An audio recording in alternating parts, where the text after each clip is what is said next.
ओम शांति। शुरुआत करते हैं एक छोटी सी कहानी से। एक बार सिकंदर कोई युद्ध जीतकर रण प्रदेश से जा रहा था और उन्हें जोरों की प्यास लगी, लेकिन दूर दूर तक पानी का नामो निशान नहीं था। उतने में एक संत उन्हें दूर से चलकर आते हुए नजर आए और वो जैसे ही नजदीक आए दिखाई दिया कि उनके हाथ में एक पात्र है और उसमें पानी भरा हुआ है। तो सिकंदर ने अपना परिचय देते हुए कहा कि मुझे जोरों की प्यास लगी है, आप मुझे ये पानी पीने को दे दीजिए। उस संत का नाम डायोजेनिस था। उन्होंने प्रत्युत्तर में कहा कि ना दूं तो सिकंदर ने कहा, इसके बदले मैं अपने राज्य का 25% हिस्सा आपको देने के लिए तैयार हूं। वापिस संत ने कहा, फिर भी ना दूं तो?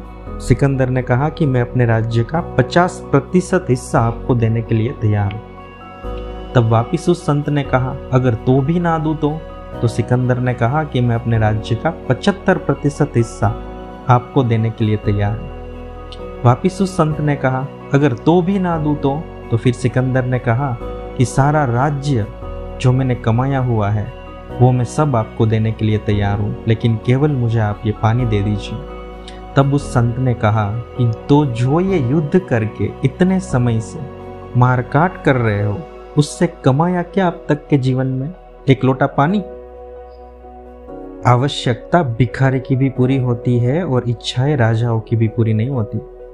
और जब सिकंदर मृत्यु शैया पर थे तो अपने अंतिम समय में सेनापति को कहा कि जब भी मेरी अर्थी निकले तो मेरे हाथ जो है वो बाहर रखना, क्योंकि मैं संदेश देना चाहता हूं कि मैं कुछ भी लेकर के नहीं जा रहा हूं। जो साथ चलना ही नहीं है, वो चीज़ें पाने के लिए कई बार हम कितने गलत कार्य कर लेते हैं। उनका नतीजा क्या होता है? हम और ही अंदर से खाली हो जाते हैं। इसलिए ज़रा सोचिएगा ये कहानी से कि हम अपने जीवन को कौन सी दिशा में लेकर के जा रहे हैं। और इसीलिए सदा याद रखिएगा, आप एक पुण्य आत्मा हैं। ओम शांति।